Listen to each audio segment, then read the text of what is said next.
Hello, welcome back to my YouTube channel. So today I'm doing a new type of video for me. I had the idea while I was preparing my notes for my Substack post that I make every month based on my reviews of the books I've read. I really have been using this as a tool to get more creative and also to force me to do some reflections on what I'm reading rather than just skimming through everything and going bang, bang, bang, new book.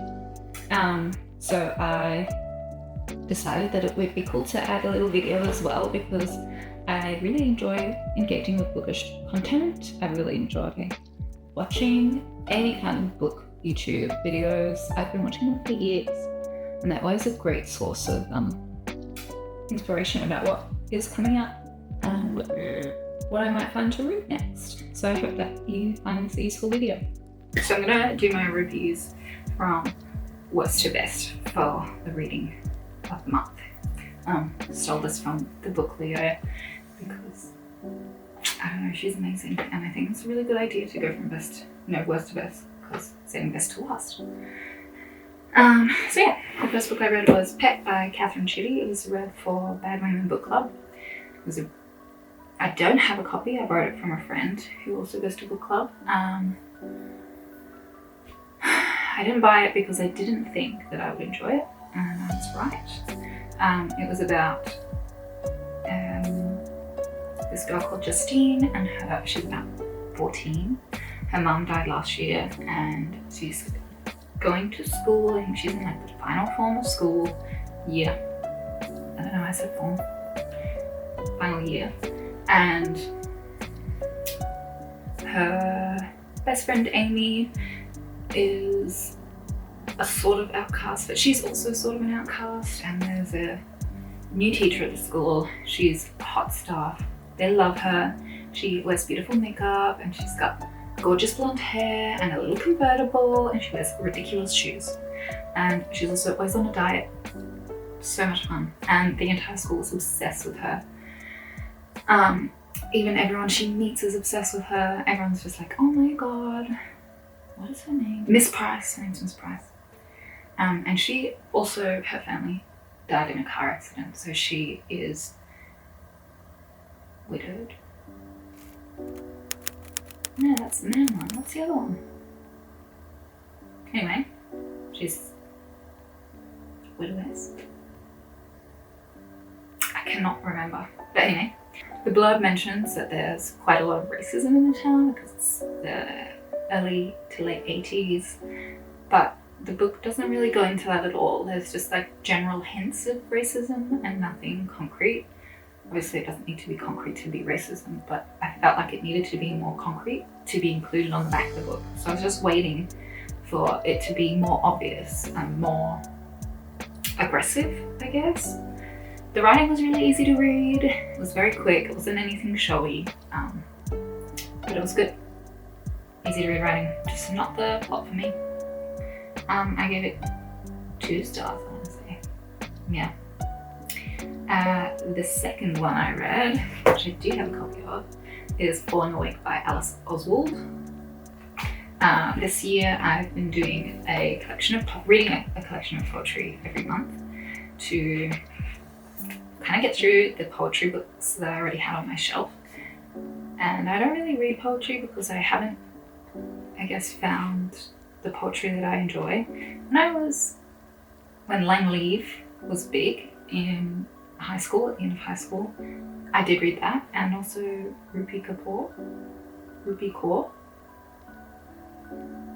Both quite famous, and every Tumblr teen read them, I think.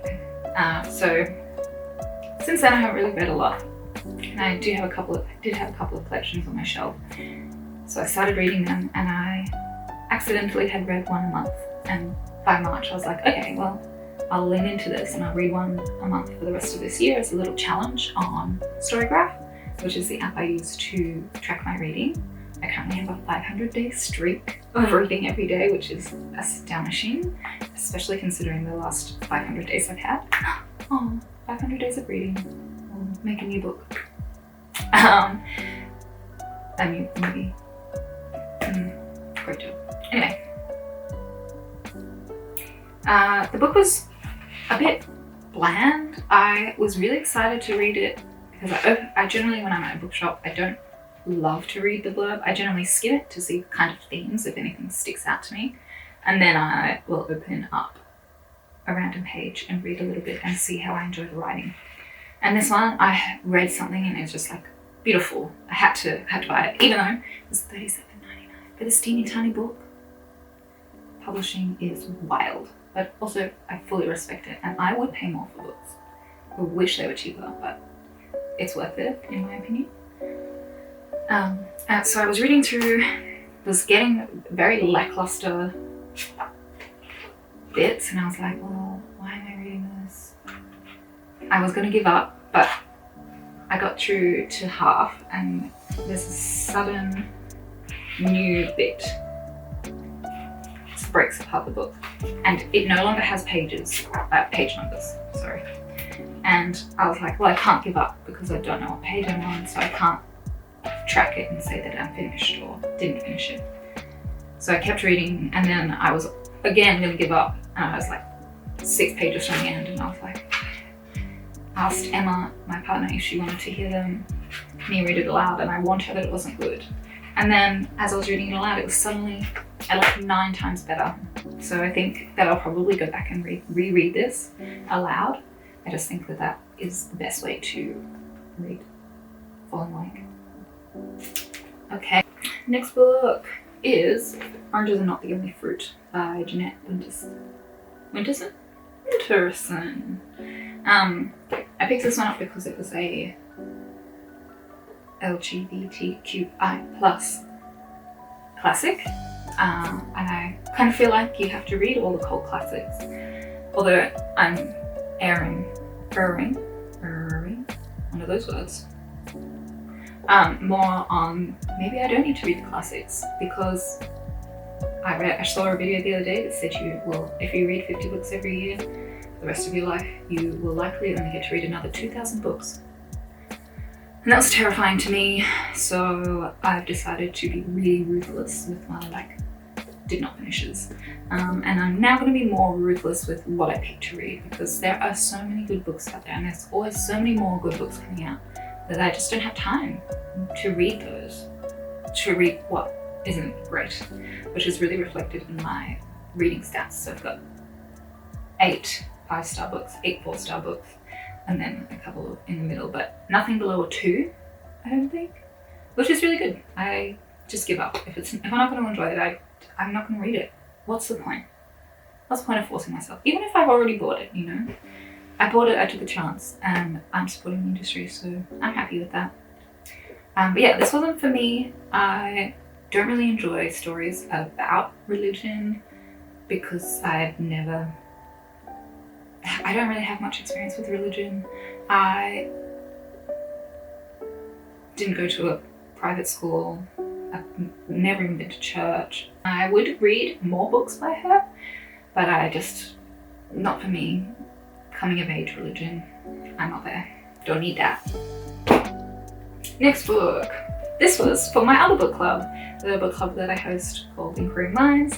I jumped at the chance to take over this book club because it's the dream. I think I nearly cried when I was asked, because I am so in love with reading, and I'm so in love with queer culture, and it just makes me so happy to be getting to foster an environment that people can come in and enjoy talking about who they are and how they are, what they are. I don't know if that was a sentence, but it's what I said. So. But we read A Trans Man Walks into a Gay Bar, and it was recommended by Elliot Page. I saw on their Instagram after I finished reading his memoir. I'm not actually sure what pronouns he goes by. They. I'm going to stick with they until confirmed. It was quite a funny book. There was a lot of clever lines, and I really appreciated how Harry set out to write a book that was accessible for everyone, but also filled a gap that Harry had wanted in his own life. he wanted to read a book like this, so he wrote it, which I find just so beautiful. And he really made it accessible for anyone who was reading it, even if they didn't or hadn't ever experienced queer culture. So he would define things like binders,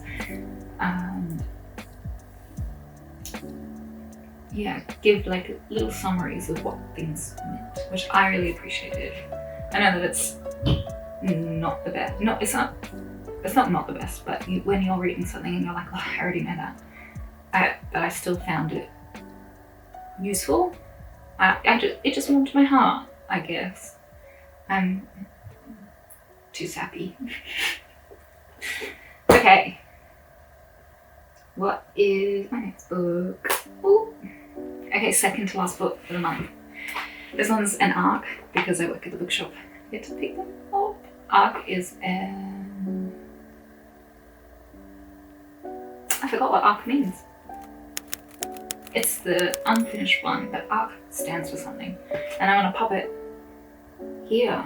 The Bridegroom Was a Dog by Yōko Tawada. She also wrote The Emissary or The Last Children of Tokyo, it's called. It has 2 different names. Which I enjoyed. I enjoyed the writing style, but I found it a little bit lacking. But this one, I gave 5 stars. I loved this book so much. I'm a really big fan of weird Japanese literature. People from My Neighborhood by Hiromi Kawakami is one of my all-time favorite books. I think it was my favorite book in 2020, the best book of 2021 or something. Yeah. It's so cute, so tiny, and so odd. I just love how odd the magical realism in Japanese literature is. Just, why is this happening? And you just kind of have to go, because it's happening. And you sit back and you're along for the ride. And I love that. It's so unexpected. Every time something happens, you're like, ugh, why? Why did that? Why was that? But it's great. I love being surprised. It's the kind of surprise that generally when I'm reading, I don't kind of think about what might happen in the book. I focus completely on thinking about what's going on at the current moment. I guess mindfulness, but when reading. So when people are like, oh, I guessed what the outcome was going to be, I generally don't, because I'm just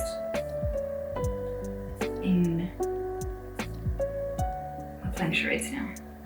Everybody, we're going to play charades. I play charades with myself all the time. Oh, I forgot even the word that I was going to say now. Damn. Head empty. Okay, book. Here she is. Where was I? Okay, I have some notes over here because the first time I tried to film this video, I didn't write any notes. And then when I went to watch the film back, I was like devastated by how bad it was. And then Emma was like, it's okay. And then she realized that I'd only done it one time and I'd only done one take and I hadn't made any notes, and she was like, of course it wasn't going to be good or perfect. So I wrote some notes this time. I guess because this is the first type of video like this that I've made, it's a little bit different for me. I'll read the blurb. A school teacher tells her students the fable of a princess who promises her hand in marriage to a dog she is intimate with. Once again, weird. A romantic and sexual courtship develops, much to the chagrin of her friends who have suspicions about the man's identity and motives. So, weird, very strange. I loved how it kind of felt hive-mindy, kind of like Brutes. I forget who. Dizzy Tate? I think that's who that's by. I'll include it somewhere else if I haven't. And the Virgin Suicides. It had that kind of like looking in without fear of being seen, I guess, but also the knowledge that you are looking in on something that maybe you shouldn't be looking in on and gossiping about. So it was really good. Love that. And it's just so many strange things happen, but it's so beautifully written and it feels delightful and gleeful, even though it's so odd. Yeah, highly recommend if you want to read something really strange Okay, Strangers to Ourselves. Stories of Unsettled Minds by Rachel Aviv. This is my favorite book of the month. I was so excited to read this book. I really enjoy reading about mental health and mental illness, and I especially love when it's very well rounded and gives me a little bit more insight about myself, or gives me the feeling that I'm not alone in my mental illness. But I'll give you a quick summary. Strangers to Ourselves is a compassionate, courageous, and riveting look at the ways we talk about and understand ourselves in periods of crisis and distress. Drawing on unpublished journals and letters, along with deep reporting, it follows people who feel as if they have reached the limits of psychiatric explanation for who they are. Their diagnoses, while giving their experiences a name, shape their sense of what their futures may look like, and their identities too. Rachel Aviv is known for her radical empathy. She excels at seeing the world through the eyes of her fellow human beings. Writing first about her own experience of being on an anorexia ward at the age of 6, she introduces, among others, a fiercely intelligent mother recovering from incarceration and psychosis, a woman who lives in healing temples in Kerala, not sure about the pronunciation, where she is celebrated as a saint, and a young woman who, after a decade of defining herself through her diagnoses, decides to stop her medication because she doesn't know who she is without it. As you can see, there's quite like a few different stories, and all of the stories are about different kinds of people. It's not just about white men, which, if we're real, is 90% of medical studies, and especially mental health. And especially because women didn't get to be involved in mental health or being doctors or anything until much later than men, the pictures that are painted are of a much smaller range of people. And this is very diverse. It's written from Rachel Aviv, I assume is American, 90% sure. And she generally, if you're reading a book about America, it has a very American focused lens. And this one had stories from outside of America. It also had people of color, which I think is really important in stories about mental illness, because so often they're overlooked, and it discusses that in this as well. And it also really goes very deeply into the ways that different people are treated by the system, as well as just the different ways that the system can let you down. I found it a bit devastating through the middle. It felt really hopeless and sad.